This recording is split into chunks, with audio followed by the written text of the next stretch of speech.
Muy buenas tardes, bienvenidos a todos al curso de la asignatura Gerontogeriatría y Psicopatología del Adulto. Por motivos personales yo no puedo estar presente durante esta clase, pero me voy a presentar. Mi nombre es Gisela Mondaca, soy terapeuta ocupacional y hace aproximadamente ya 4 años yo estoy haciendo esta asignatura acompañada por una fonoaudióloga. Em, Me imagino que ya la profesora Andrea pudo presentarles el sílabus, un poco detallarles en qué va a consistir nuestra asignatura durante el primer semestre, que nuestra modalidad de manera preferente y por el tema de la pandemia va a ser online y que en general están los procesos de evaluación, las condiciones de la asignatura y el cronograma, el paso a paso de la asignatura están detallados en el sílabus. Como les conté, yo soy docente, hago clases hace ya bastante años, mi nombre es Gisela Mondaca, soy terapeuta ocupacional de profesión de la Universidad de Playa Ancha, tengo un magíster en discapacidad y dependencia de la Universidad de La Coruña en España, un diplomado en atención de adulto mayor, en órtesis y en educación superior. Como ven, como que mi experiencia profesional prácticamente ha sido durante el inicio de mi actividad laboral en el área del adulto mayor. ¿Ya? Así que, bueno, he tenido bastante experiencia con respecto a esa temática. Mi correo electrónico, para que ustedes lo puedan tener, es docentegiselamondaca@gmail.com. En general, voy a contestar los correos solo de lunes a viernes, de las 8 de la mañana hasta las 20 horas, ¿ya? En general, contesto muy tempranito los correos a aquellos alumnos que me empiezan a derivar. Y me imagino que vamos a tener un delegado de curso o algunos delegados y en general siempre entrego mi número de teléfono para aquellas personas, para yo comunicarme si es que tengo algún problema y para que ustedes también me transmitan si es que ustedes tienen alguna dificultad o existe alguna problemática de manera particular. Para hoy es importante que nosotros iniciemos las clases porque el tiempo es relativamente corto durante los semestres y en el área del adulto mayor es súper importante poder pasar algunas cosas específicas relacionadas a nuestro sistema de salud en Chile, porque aproximadamente el 85% de la población adulta mayor utiliza el sistema de salud público en Chile. Por lo tanto, es muy importante que nosotros como profesionales del área de la salud podamos manejar este sistema. No es sano, no es bueno que un profesional de la salud no conozca absolutamente nada cómo funciona en el caso que, por ejemplo, si enfermara. Es bien difícil poder darle una recomendación a una persona si yo no manejo mi sistema de salud. Así que a continuación nosotros vamos a poder indagar un poquito de qué se trata. Me imagino que hay algo que ustedes ya han pasado en salud pública, si es que no la han tenido, o algunas pinceladas que hayan tenido en alguna de las otras asignaturas.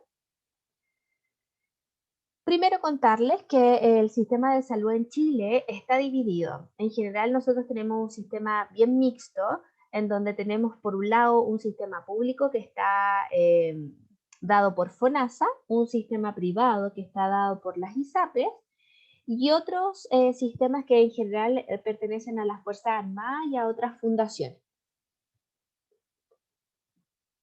En general, para que sepan, las funciones del sistema de salud en Chile se reconocen varias que son asociadas a diversas entidades, pero en general lo que hace en general el sistema, tanto en el sector público como en el sector privado, lo que hace el Estado es un rol más bien rector, es decir, que rige, un rol regulador, un rol de financiamiento donde existen múltiples fuentes y principalmente provienen las asignaciones o el dinero del Estado, algunas cotizaciones de los trabajadores y la empresa y otras veces pago directo desde las personas a través de sus seguros de salud.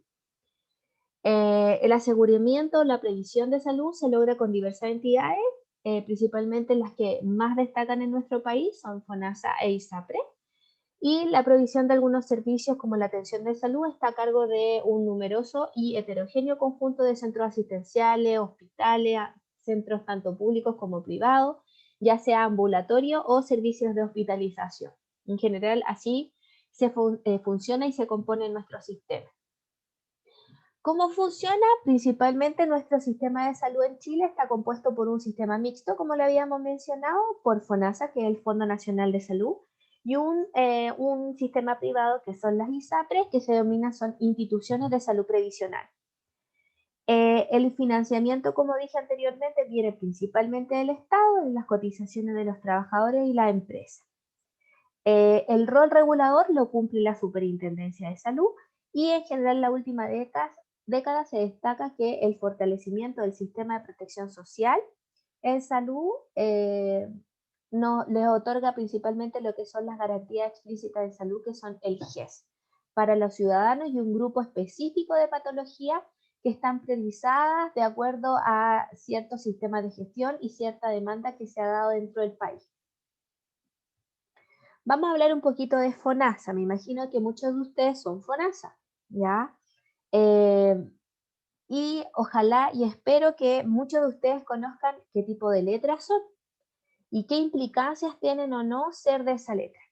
¿Y por qué es importante? Porque en el caso de los adultos mayores, ellos generalmente se encuentran entre la letra A y la letra B. ¿Ya? Vamos a ir viendo en detalle de qué se trata esto. En general, ¿qué requisitos tengo que tener para ingresar a FONASA? Principalmente tengo que ser trabajador, dependiente o independiente. Puedo tener carga o no familiar y debo cotizar al menos el 7% de los ingresos mensuales para la salud de este fondo. ¿Ya? Es decir, que si yo gano 100.000 pesos, son 7.000 pesos corresponden al sistema de salud. Va directamente a los bolsillos y a las arcas de FONASA. Aquellas personas que carecen de recursos deben inscribirse en los consultorios o en los CESFAM de su residencia más cercana para que sean calificados en el grupo A, ¿ya? Este grupo A corresponde a aquellas personas que no tienen ingresos mensuales. Por lo tanto, deducimos que aquellos trabajadores dependientes o independientes que tienen letra B, C y D están trabajando, ¿ya? ¿Cuáles son aquellas personas también carentes de recursos que deben inscribirse en este consultorio o en los CESPAM? Aquellas personas que son causantes de un subsidio único familiar. También se inscriben en este grupo A aquellos adultos mayores que están pensionados, aunque hubo una ley en donde se modificó esto y se integró a los adultos mayores a FONASA B, personas con pensión de invalidez y beneficiarios del programa de reparación PRICE, que son aquellas personas que sufrieron algún tipo de vulneración en el periodo de la dictadura, ¿ya? Esas son las personas del programa PRICE. Aquí está un poco resumido. Entonces, podemos ver que FONASA se divide en 4 letras. El grupo A, grupo B, grupo C y grupo D. El grupo A son aquellas personas que son carentes de recursos y que son causantes de subsidio único familiar, es decir, esas personas no tienen ningún tipo de ingreso debido a su trabajo, ¿ya? Ellos se atienden de manera gratuita en hospitales y consultorios. Pero el gran pero que se encuentra acá es que ellos al momento de poder a lo mejor tener la posibilidad de atenderse en un sistema privado, por ejemplo, ir al traumatólogo, ellos no pueden hacerlo comprando un bono como lo haría quizás la mayoría de nosotros, sino que tienen que pagar la consulta completa de ese médico. Es decir, que si por FONASA una atención de un especialista comprando un bono me sale 5.000 pesos, yo acá voy a pagar 40.000 pesos por la atención de un especialista, porque le voy a pagar como si fuera su honorario de manera privada, ¿ya? Como si yo no tuviera, si tuviera otro tipo de prestación. Ese es el gran problema que tiene el FONASA A. En el grupo B, en FONASA, aquellas personas que pertenecen a FONASA Grupo B, son personas que tienen un ingreso mensual imponible igual o menor a 276.000 pesos aproximadamente, ¿ya? Y son personas también de beneficiarias de pensiones básicas solidarias o en este caso las personas que están jubiladas, los adultos mayores. La mayoría de nuestros adultos mayores pertenece a este grupo B de FONASA, ¿ya? A diferencia del grupo A, en el grupo B yo sí puedo optar a una compra de un bono en un sistema privado. Yo tengo el derecho de elegir quién me atiende, ¿ya? En el grupo C, son aquellas personas que tienen un promedio de ingreso mensual entre los 276.000 con un peso y menor o igual a 402.960 pesos. Pero ellos sí tienen que pagar un costo, un arancel, en este caso es el 10%, si es que se llegan a atender en los hospitales o en los CESFAM, ¿ya? Ellos, del valor que se da en esa atención, por ejemplo, no sé, si el valor del fonoaudiólogo está catalogado como 10.000 pesos, ellos tienen que pagar 1.000 pesos por la atención recibida, ¿ya? No así los del grupo B, que ellos no pagan absolutamente nada. Y en el grupo D, al igual que en el C, también son personas con un ingreso, pero ya acá un ingreso superior a los 402.000 pesos. A diferencia del grupo C, ellos deben pagar un 20%. Es decir, si la consulta vale 10.000, yo tengo que pagar 2.000 pesos. ¿Ya? Tanto ellos como sus cargas familiares. Las modalidades de atención de FONASA, en general, tenemos aquí modalidades de prestaciones médicas que se otorgan a los beneficiarios de los establecimientos públicos que conforman la red asistencial. Ya la red asistencial está conformada por los CEFAM, los SAPU, los centros de referencias de salud, los centros de diagnóstico terapéutico, los hospitales públicos. En general, lo que puede hacer FONASA ofrece todos estos servicios y las personas se pueden atender en esta modalidad. Los que son FONASA A solo se pueden atender de esta manera. Pero también tenemos en FONASA la modalidad de libre elección, es decir, que a partir de la letra B, C y D, las personas pueden acceder a comprar un bono para la atención de algún especialista si así lo requieren. ¿Ya? Eh, y también pueden ver y elegir si pueden ser la atención de un nivel 1, 2 y 3. La atención en esta categoría más que nada nos refleja la calidad de la atención, por decirlo así. Por ejemplo, no es lo mismo sacarse una radiografía en un nivel 1 que en un nivel 3, ¿ya? Uno obviamente que es más caro y el otro es más barato, pero también tiene mucha relación a la calidad de un producto que se entrega. En cuanto a las ISAPRES son instituciones que en general están encargadas de financiar las prestaciones y los beneficios de la salud a las personas que cotizan el 7% o un monto superior convenido según sus ingresos mensuales para la salud. ¿Ya? Acá obviamente que está aproximadamente, se calcula que el 18% de la población está inscrita en ISAPRE y obviamente pertenece a una población donde el nivel de ingreso es muy superior a aquellas personas que son de FONASA. Como dato importante y no menor, se calcula aproximadamente que el ingreso que entra a FONASA, que corresponde al 85% de la población, al 83% de la población, es el mismo ingreso que lo que ingresan las ISAPRES. No sé si me explico. O sea, el 80%, 83% de la población aporta 100 millones de pesos a FONASA y estos 17 o 18% de las personas de ISAPRE aportan los mismos 100 millones de pesos a las ISAPRE. ¿Ya? La balanza es extremadamente desigual.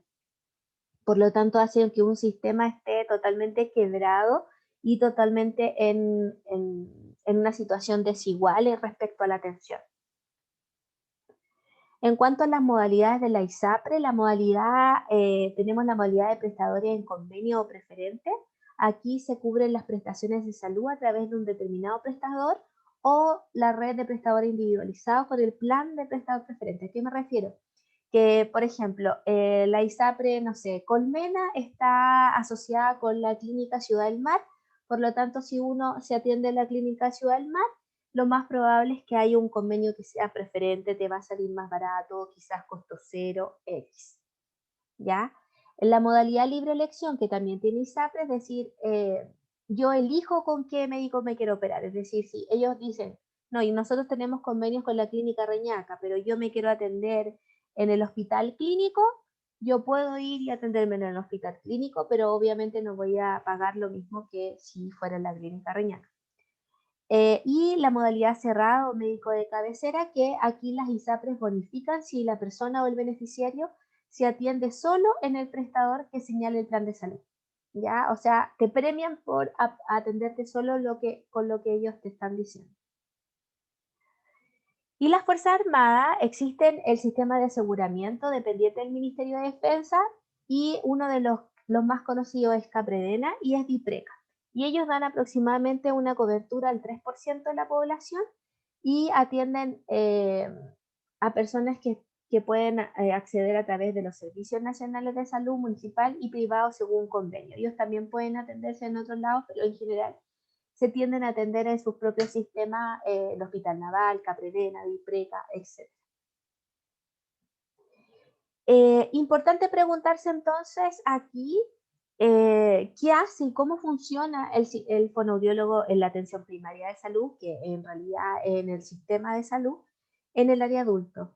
En general ustedes me van a decir que trabajan en los procesos de rehabilitación, lenguaje, de ilusión, me imagino que lo tienen mucho más claro que yo respecto a lo que hace el fonoaudiólogo en, en, en el sistema de salud y principalmente en la atención primaria de salud que corresponde a los CESFAM. Y les voy a contar que ha costado mucho que los fonoaudiólogos ingresen a la atención primaria, pero a la atención del adulto, porque en niños igual hay en ciertos lugares ya está funcionando, no de la manera más adecuada que a uno le gustaría, pero sí al menos tienen la atención del fonoaudiólogo los niños. No así los adultos. Ya ha costado mucho que los programas de rehabilitación incorporen al fonoaudiólogo dentro de esta red, de este equipo, y no porque no se necesite y no porque en general no, se, no haya pacientes, todo lo contrario, hay una cantidad enorme de pacientes que se atienden y que requieren de atención fonoaudiológica y especializada en la atención del adulto, pero que no se ha dado, ¿ya? Y principalmente no se ha dado por razones netamente de lo que elegimos, ¿ya? Nosotros somos responsables somos el reflejo, nosotros somos el reflejo de nuestro gobierno en general, ¿ya? Si nuestros gobiernos son ineptos es porque su pueblo también lo ha sido. Y hace muchos años que ningún presidente propone un plan de trabajo en el área de rehabilitación de las personas. La rehabilitación no está garantizada ni para un FONASA ni para un ISAPRE. Por lo tanto, la atención fonoaudiológica, que es algo muy especializado, al igual que terapia ocupacional, eh, no ha podido cubrir las brechas que tienen en este momento. Nosotros también vamos a poder hablar, hoy día yo intento darles una pincelada de lo que corresponde al Sistema Nacional de Salud en nuestro país, con el fin de que podamos entender primero desde un contexto más bien social y político la situación del adulto mayor, que es bastante crítica. No solamente por la condición de vulnerabilidad, abandono, etcétera, sino por la condición de salud de estas personas que está asociada principalmente al acceso a la atención, ¿ya? A lo largo del tiempo se han ido implementando algunas formas de atención e incorporando algunas miradas biopsicosociales a la atención del adulto y a la atención de las personas, y es por eso que se incorpora hace algunos años atrás el modelo de salud familiar y comunitario que se enmarca dentro del contexto de la atención primaria y que busca principalmente ver desde una mirada más bien sistémica, una mirada más amplia de cómo el ambiente, eh, el trabajo, la educación, la vivienda va afectando tu condición de salud, ¿ya? Entonces el modelo de salud comunitario viene a un poco a ligar todas estas miradas para que podamos tener un poquito mayor de integralidad. El modelo de atención integral de salud, el modelo de salud familiar, es un conjunto de acciones que promueven y facilitan la atención eficiente, eficaz y oportuna que se dirigen más que al paciente o la enfermedad como hecho aislado, a las personas consideradas en su integridad física, mental, como seres sociales pertenecientes a distintas familias y comunidades y que están en permanente proceso de integración y adaptación a su medio ambiente físico, social y cultural. Importante para el modelo de salud familiar es la familia y por ello la familia se entiende como un grupo de personas que están unidas por un vínculo de parentesco, ya sea cosanguíneo o no, por matrimonio o adopción y que viven juntos por un periodo indefinido de tiempo y que en general nos dicen que es la unidad básica de la sociedad. Y para la INE, en el 2002, la familia es el conjunto de una o más personas que unidas o no por lazo de parentesco comparten alimentación y el presupuesto y habitan la misma vivienda o parte de ella. ¿Ya? Tenemos muchas definiciones de familia en donde la importancia se da principalmente en el vínculo afectivo que yo pueda tener con esa persona y no necesariamente con el vínculo cosanguíneo que yo pudiese llegar a tener. Eh, Acá, en general, en el modelo de salud familiar es importante que nosotros, como decía yo, es importante como conocer a la familia. ¿Y por qué es tan importante? Porque en el adulto mayor ellos muchas veces son las cabezas de su familia. Pasa mucho que se muere un adulto mayor y como que las familias, muchas familias se destruyen, no continúan. Por lo tanto, son pilares fundamentales a la hora de mantener a la familia. Las familias además tienen algunos ciclos vitales, ya eso quiere decir que están en situaciones específicas de la vida que hacen o no tener ciertas características específicas según la etapa que están viviendo. ¿Ya? Para eso tenemos algunas familias que están en un ciclo vital, por ejemplo, en formación, que son aquellas personas que son pareja pero que aún no tienen hijos, la etapa en expansión, donde tienen pareja y empiezan a tener hijos, la etapa de dispersión, donde la familia se inicia y empieza ya la partida de los hijos, empieza a irse los hijos de la casa.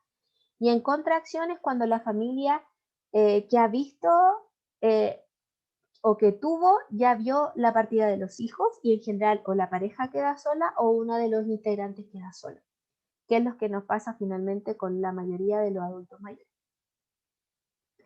El modelo de atención comunitaria integral de salud familiar está centrado en un modelo, ¿ya? Y explicado en este esquema eh, circular, nos dice que este modelo está centrado en el usuario, que su base es la integralidad y la continuidad, ¿ya?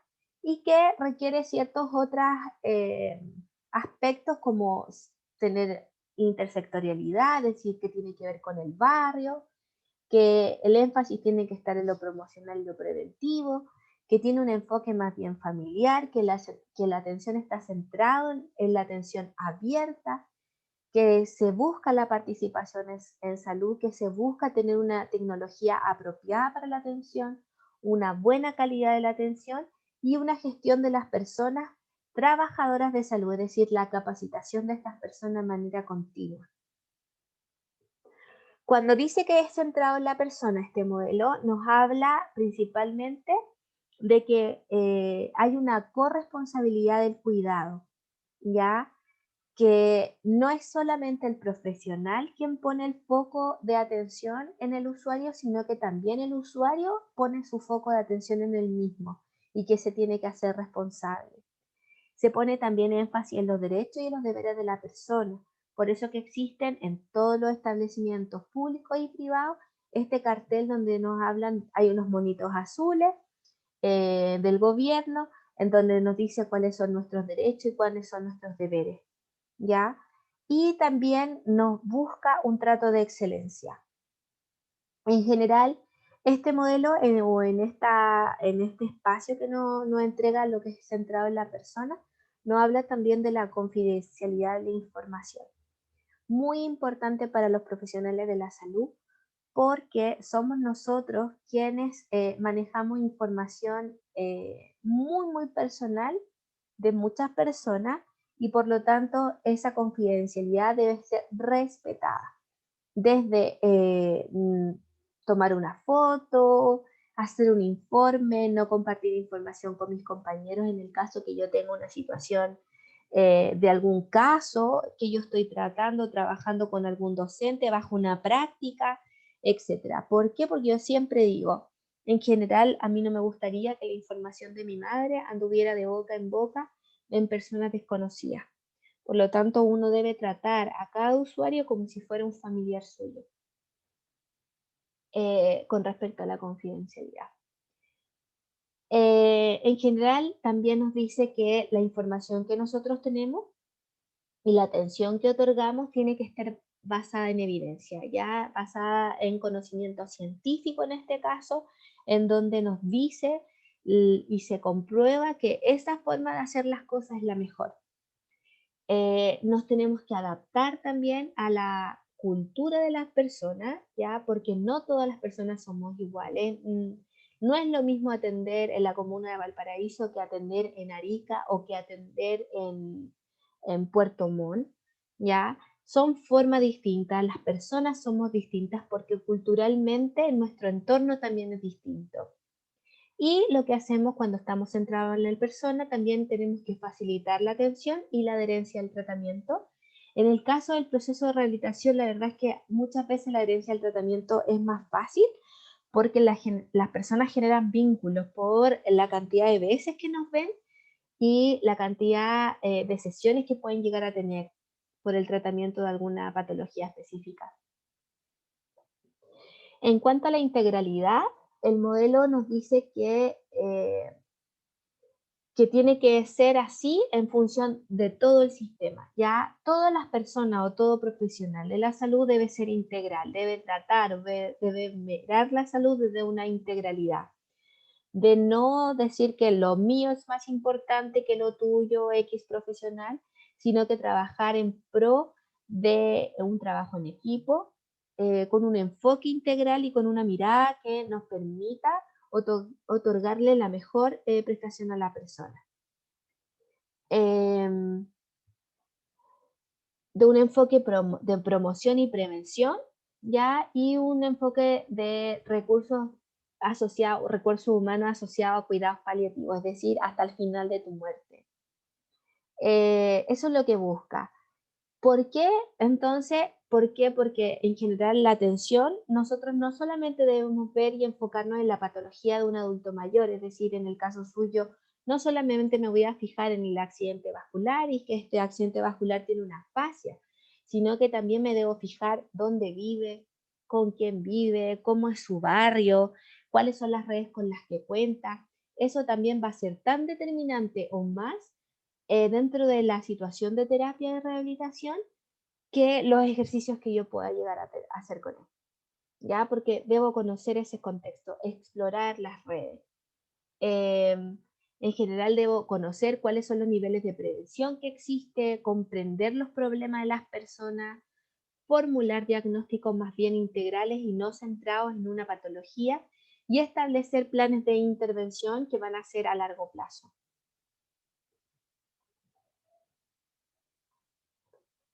En cuanto a la continuidad del cuidado, nos dice que el modelo nos dice que está centrado en tres cosas acá, desde la clínica, lo funcional y lo profesional. Y aquí nos explica un poco por qué están como están los SPAM. Me imagino que gran parte de ustedes quizá alguna vez ha podido atender en los SPAM o quizás no.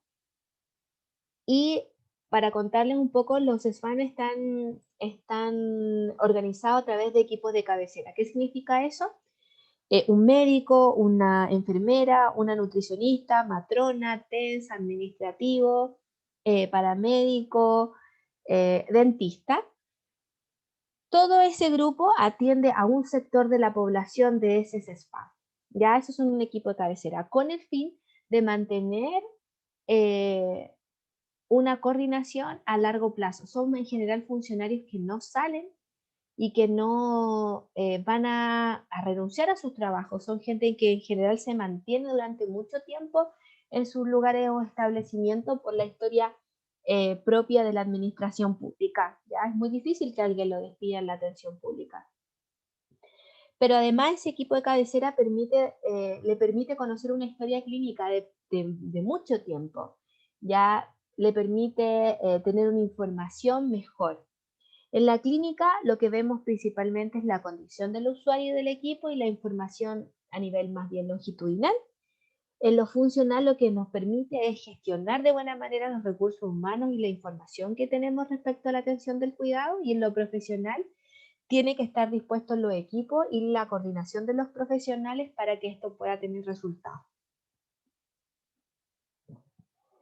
Nos hablan de lo biopsicosocial y todos nos han metido un poco hace muchos años ya de la importancia de la atención biopsicosocial y de lo out que está el modelo bioclínico, pero en la verdad, y sobre todo ahora demostrado aún más con esta pandemia, el modelo bioclínico sigue estando presente, muy presente en la atención a nivel de todo salud, atención primaria, hospitales, etcétera.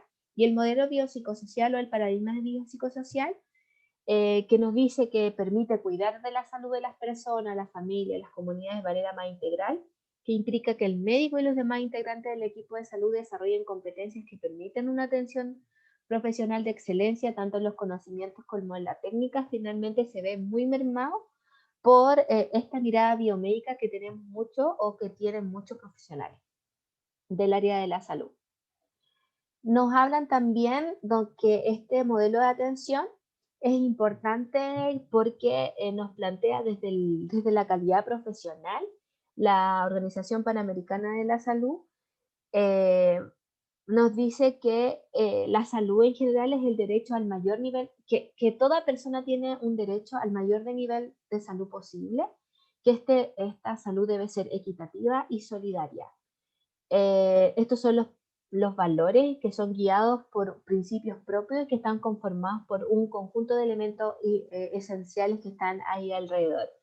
Y nos hablan un poco de cómo los profesionales pueden tener estos valores también inculcados al momento de atención.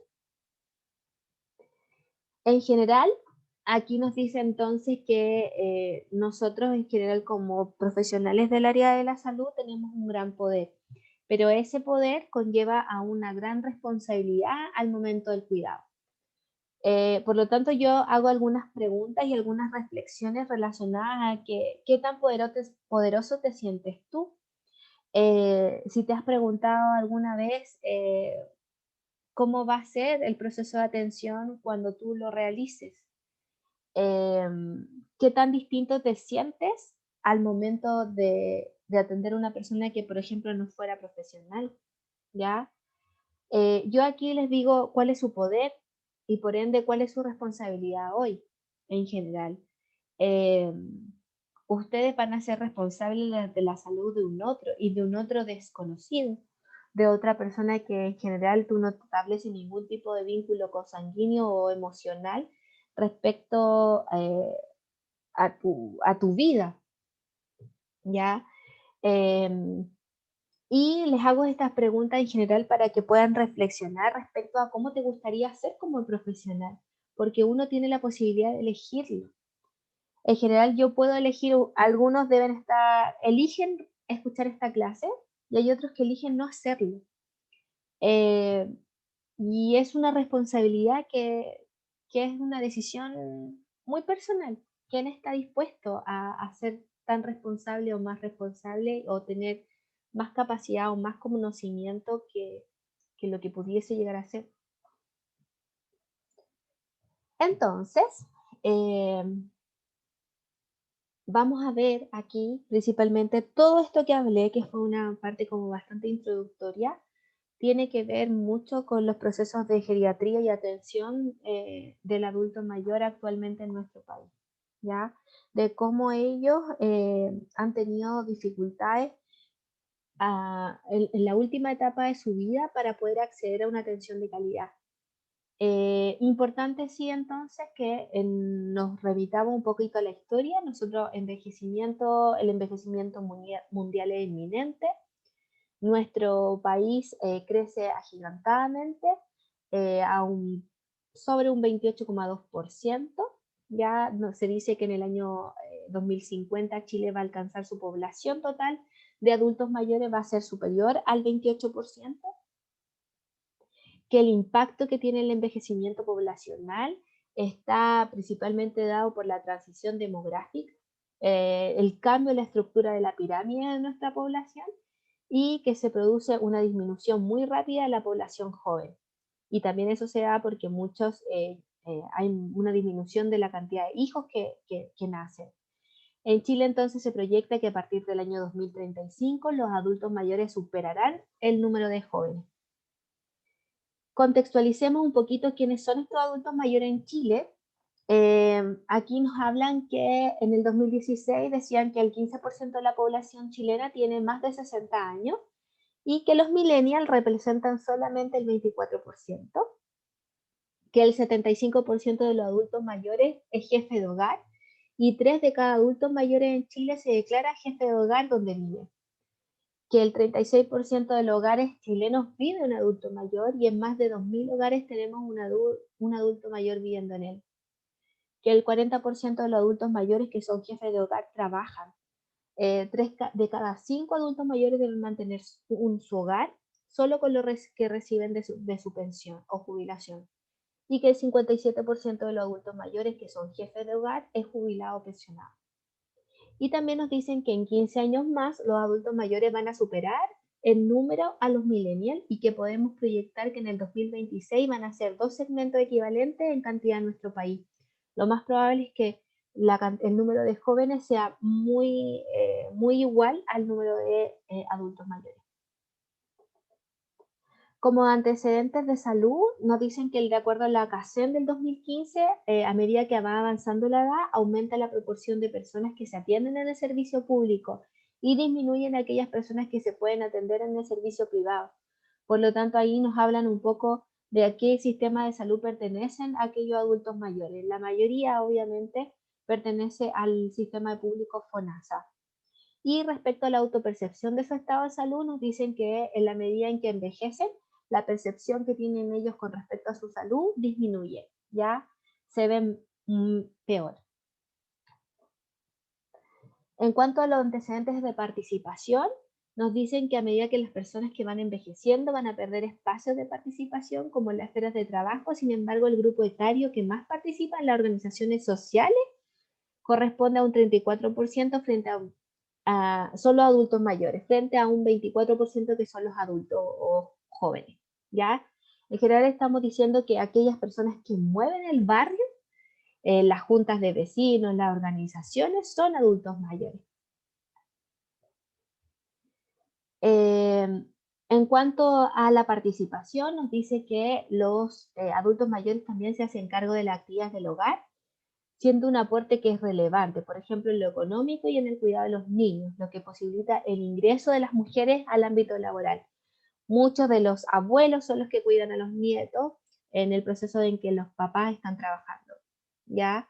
El 59% de las personas mayores dice que apoya económicamente a la familia y que el 31% de las personas que son mayores dice que cuida a niños o familiares cercanos.